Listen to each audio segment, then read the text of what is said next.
Hello, Namaskar. I'm Dr. H.D. Pawar.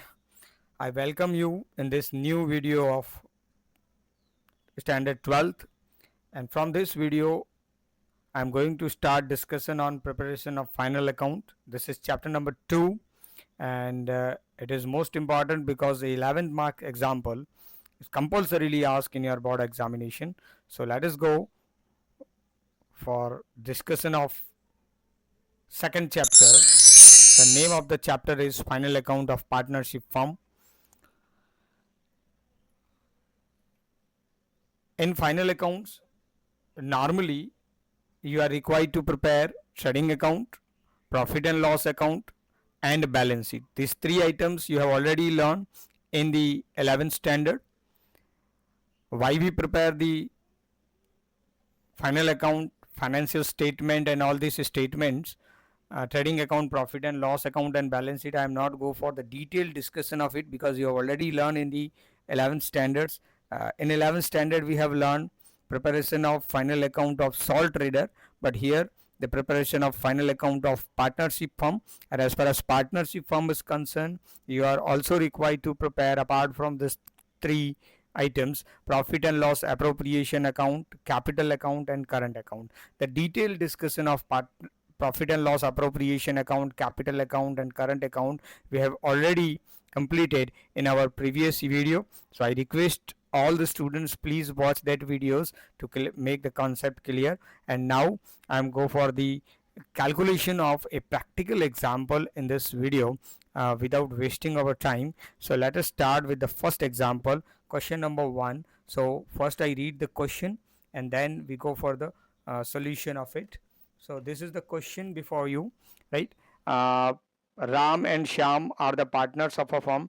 They distributed 60% profit in the ratio of 3:2 and the remaining in the proportion of 2:1. From the trial balance of the firm dated on 31st March 2025 and adjustment, prepare profit and loss appropriation account, current account and balance sheet of the firm. तो ये यहाँ पर हमें profit and loss appropriation account, current account, partners current account and balance sheet बनाना है. Current account बोला है तो इसका मतलब ये फिक्स कैपिटल सिस्टम है, ऑलरेडी हम डिस्कस कर चुके हैं.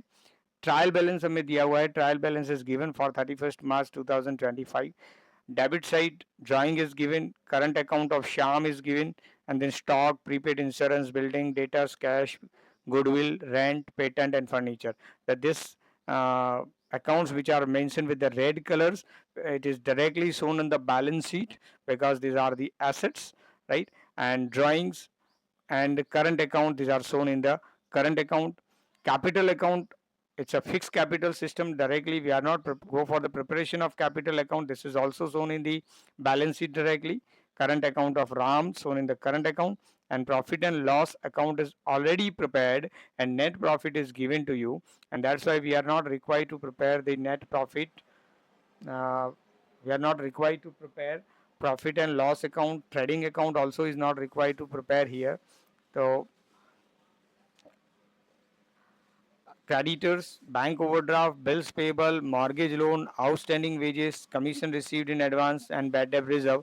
These are the items which are directly shown in the balance sheet because these are the liabilities.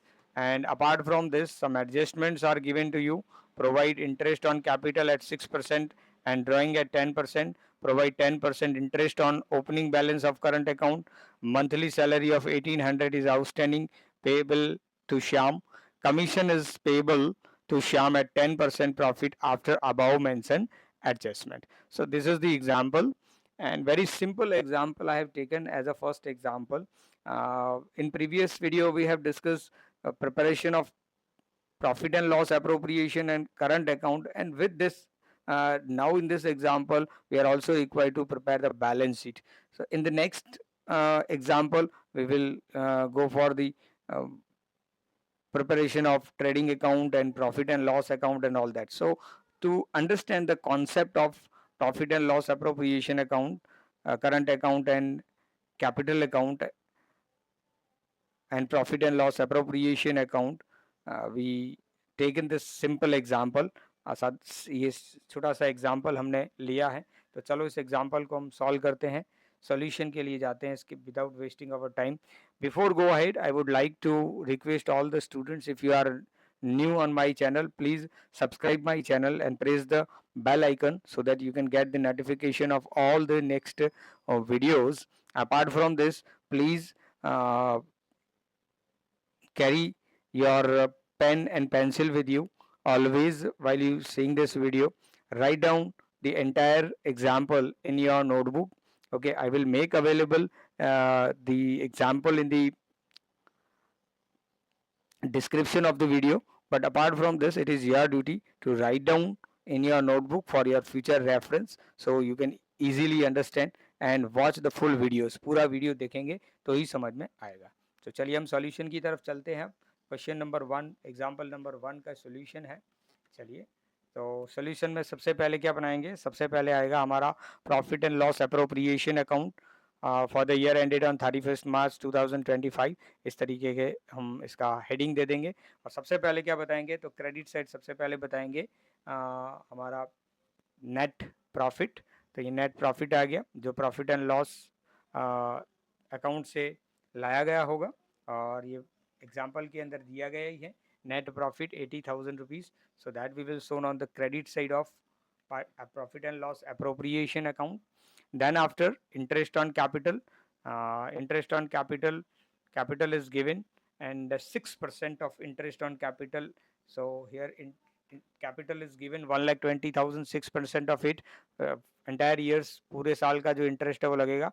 तो 1,20,000 का 6% 7,200 और 80,000 का 6% 4,200 रुपीज़.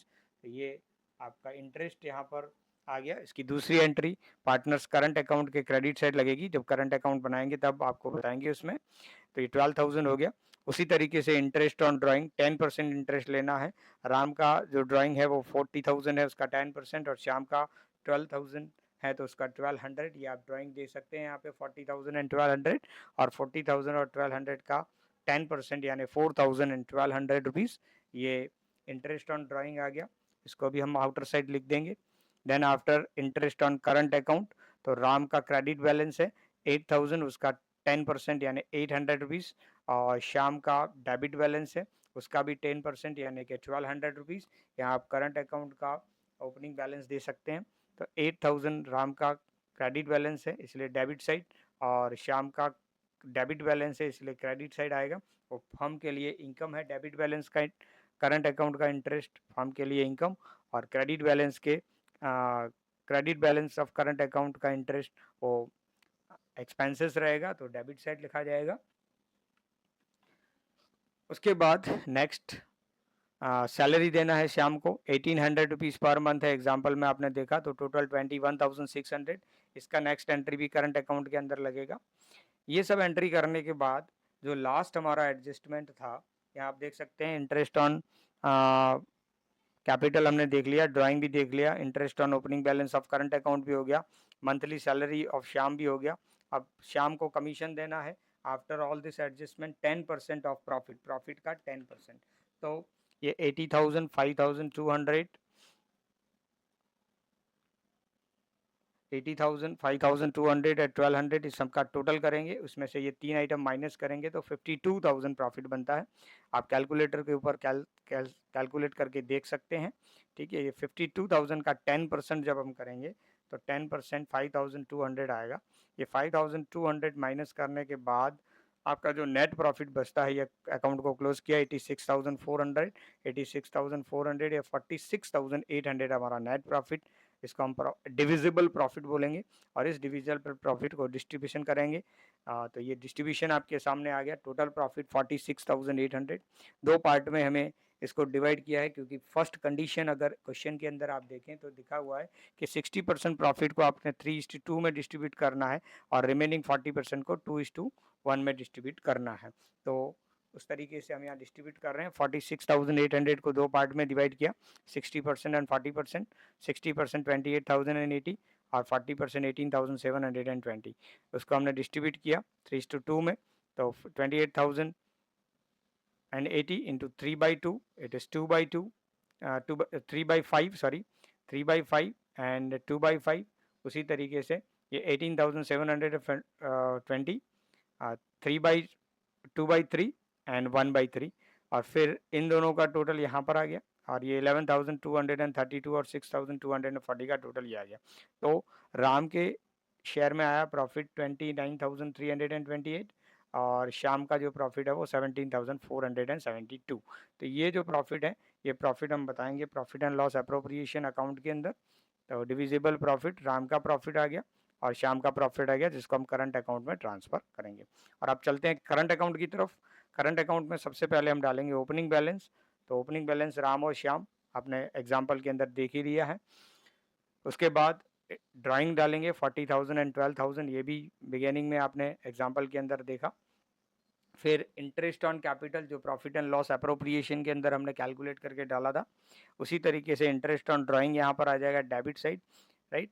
जो अप्रोप्रिएशन में क्रेडिट था तो यहाँ डेबिट हो जाएगा। फिर interest on current account of Ram, जो अप्रोप्रिएशन में डेबिट किया तो यहाँ क्रेडिट किया। शाम का अप्रोप्रिएशन में क्रेडिट तो यहाँ पे डेबिट आ गया। फिर सैलरी है तो अप्रोप्रिएशन में डेबिट तो यहाँ पर क्रेडिट हो गया। उसके बाद कमीशन शाम का, तो शाम में क्रेडिट कर लिया, और उनका जो प्रॉफिट है वो भी हमने यहाँ पे डाल दिया। फाइनली हम इस करंट अकाउंट को क्लोज करेंगे, और करंट अकाउंट का बैलेंस 31 मार्च को 1,328 राम का बैलेंस और 22,672 ये शाम का बैलेंस है। ये दोनों बैलेंस क्रेडिट बैलेंस है, इसलिए बैलेंस शीट में लाइबिलिटी साइड आएंगे। तो ये दो अकाउंट बनाने के बाद जो ये परिणाम निकला हमारा, इन दोनों को हम बैलेंस शीट में लाइबिलिटी साइड बताएंगे। तो चलते हैं बैलेंस शीट के अंदर। तो बैलेंस शीट के अंदर सबसे पहले हम कैपिटल अकाउंट, जो हमने डायरेक्टली ट्रायल बैलेंस पर से लिया है, तो कैपिटल अकाउंट का 1,20,000 और 80,000 का जो बैलेंस था वो हमने बता दिया यहाँ पे, देख सकते हैं यहाँ पे। उसके बाद करंट अकाउंट जो हमने प्रीवियस करंट अकाउंट के अंदर अभी कैलकुलेट किया, उसको यहाँ पे लाइबिलिटी साइड ला देंगे, क्रेडिट बैलेंस है यहाँ पे। उसके बाद ये सारी की सारी एंट्री जो है वो ट्रायल बैलेंस के ऊपर से आएगी। तो लाइबिलिटी साइड जितनी एंट्री दी हुई है, यानी क्रेडिट साइड जितनी एंट्री दी हुई है, creditors, bank overdraft, bills payable, mortgage loan, outstanding wages, common commission received in advance and bad debt reserve को डेटर्स में से माइनस करके हमने दिखाया है। तो ये जो रेड कलर में आपको दिख रहे हैं वो डायरेक्ट बैलेंस शीट की एंट्रीज है, और ट्रायल बैलेंस में इसलिए एक ही एंट्री होगी। तो आप देख सकते हैं यहाँ पे creditors, bills payable, bank overdraft, outstanding wages और कमीशन रिसीव्ड इन एडवांस। उसी तरीके से एसेट साइड आ जाएंगे। तो एसेट साइड हमारा बिल्डिंग, देन फर्नीचर, उसके बाद गुडविल और पेटेंट, ये आप देख सकते हैं बैलेंस शीट के ट्रायल बैलेंस के अंदर आपको यहाँ पे दिया हुआ है। तो जितनी भी नॉन करंट एसेट है, फिक्स एसेट है, गुडविल, पेटेंट, फर्नीचर और बिल्डिंग। उसके बाद करंट एसेट में स्टॉक, प्रीपेड इंश्योरेंस, कैश और डेटर्स में से B R bad debt reserve minus करके बताएंगे। और रेंट रिसीवेबल, ये भी हमारा एसेट साइड आ जाएगा। तो यहाँ पे करंट एसेट में stock, debtors minus BDR, cash, rent receivable और लास्ट में प्रीपेड इंश्योरेंस। तो इस तरीके से सारे के सारे ये हमारे बैलेंसेस आ गए, और फाइनली बैलेंस शीट के दोनों साइड का टोटल इक्वल हो गया। तो इस तरीके से हमने फाइनल अकाउंट का ये सिंपल एग्जांपल सॉल्व किया। Hope you understand it well, अच्छी तरीके से समझ में आया होगा। वीडियो पूरा देखने के लिए धन्यवाद है। Thank you very much for watching the full videos. इसी तरीके वीडियोस के लिए आप मेरे चैनल को सब्सक्राइब कर दीजिए, और अपने फ्रेंड्स में इस वीडियोस को शेयर करिए ताकि सभी इसका बेनिफिट ले सके। मिलते हैं नए वीडियो के अंदर नए एग्जाम्पल के साथ। आशा है कि ये एग्जाम्पल आपको पूरी तरीके से समझ में आएगा। फिर से एक छोटी सी रिक्वेस्ट है कि पूरा एग्जाम्पल आप अपनी नोटबुक में लिख के रखें, और फ्यूचर रेफरेंस के लिए, और अपनी बुक में से इस तरीके के एग्जाम्पल की ज़्यादा से ज़्यादा प्रैक्टिस करते रहे। Thank you very much.